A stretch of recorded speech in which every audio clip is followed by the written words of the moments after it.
Bonjour à chacun et chacune. Que le Seigneur vous fortifie et vous bénisse en cette journée. Il y a 2 jours, je pense, je vous parlais de bœuf. Aujourd'hui, je vais vous parler de serpent. 1 Corinthiens 10, verset 9.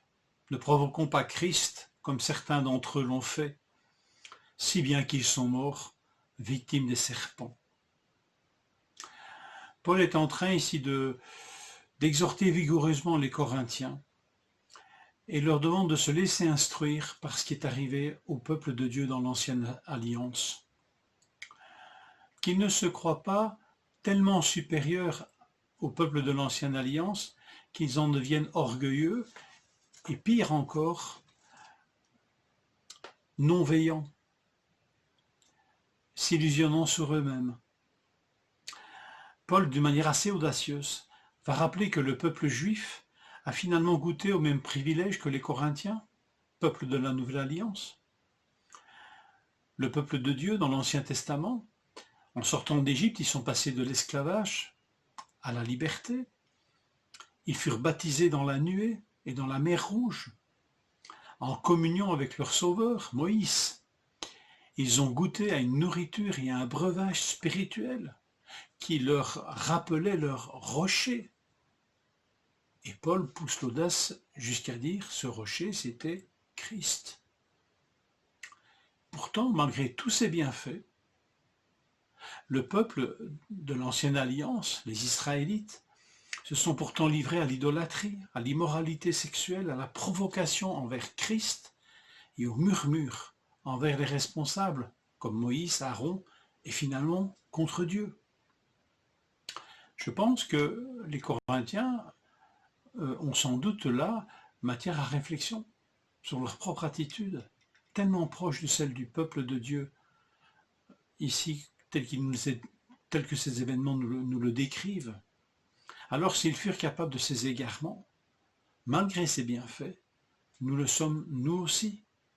Faisons donc preuve d'humilité et de sérieux devant cet avertissement. Je m'attarde sur ce verset 9. Ne provoquons pas Christ comme certains d'entre eux l'ont fait. Étonnant ce verset, n'est-ce pas? Les Israélites provoquèrent Christ comme certains d'entre eux l'ont fait, dit le texte. Bien sûr, des manuscrits, vous allez voir ça dans des traductions en français comme la Louis II, traduisent plutôt par les Israélites provoquèrent ou ne provoquons pas le Seigneur.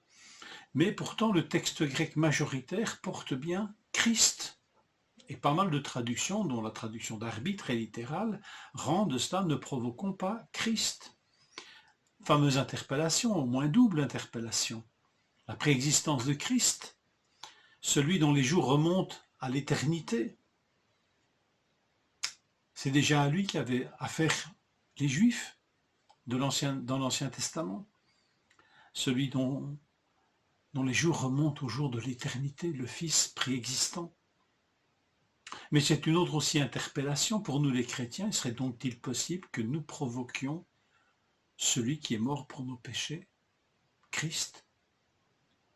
Est-ce que nous pourrions avoir cette même attitude qu'avait Israël envers son Dieu?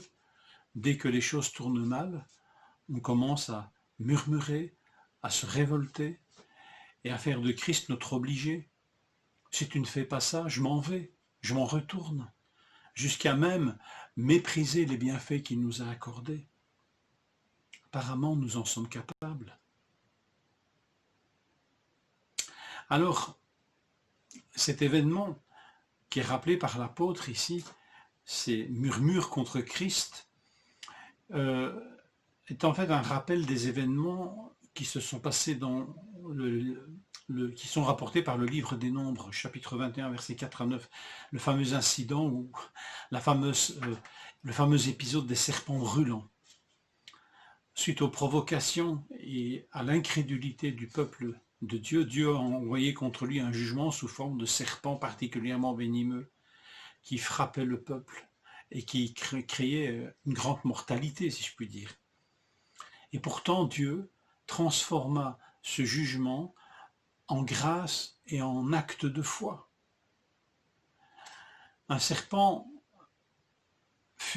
en bronze fut fabriqué sur ordre de Dieu, élevé sur une perche, Et quiconque était mordu par un serpent venimeux devait regarder vers ce serpent élevé, serpent en bronze élevé, et en regardant vers ce serpent, il avait la vie sauve. L'Éternel lui dit, fais-toi un serpent venimeux en bronze, place-le sur une perche, et toute personne mordue qui le regardera aura la vie sauve. Nombre 21:8. Jésus reprendra cet événement pour annoncer que tout homme mordu par le venin du péché et qui croira en lui aura la vie éternelle, pas seulement la vie sauve, la vie éternelle. Un rapprochement extraordinaire. Jean 3,14, et tout comme Moïse a élevé le serpent dans le désert, il faut aussi que le Fils de l'homme soit élevé, afin que quiconque croit en lui ne périsse pas, mais qu'il ait la vie éternelle. Le rapprochement entre 1 Corinthiens 10:9, que je viens de lire, et Jean 3,14-15, nous rappelle que la meilleure manière de ne pas provoquer Christ est de ne jamais perdre de vue la croix. Cette croix nous rappelle la plaie mortelle dont nous étions atteints. Plaie mortelle. Et elle nous rappelle, la croix, la foi. La foi qui a un regard sur Christ, centré sur lui, celui qui a pris sur lui les conséquences de cette plaie. La mort qui devait m'atteindre l'a atteint afin que moi je vive. Cela devrait nous faire passer l'envie de le provoquer.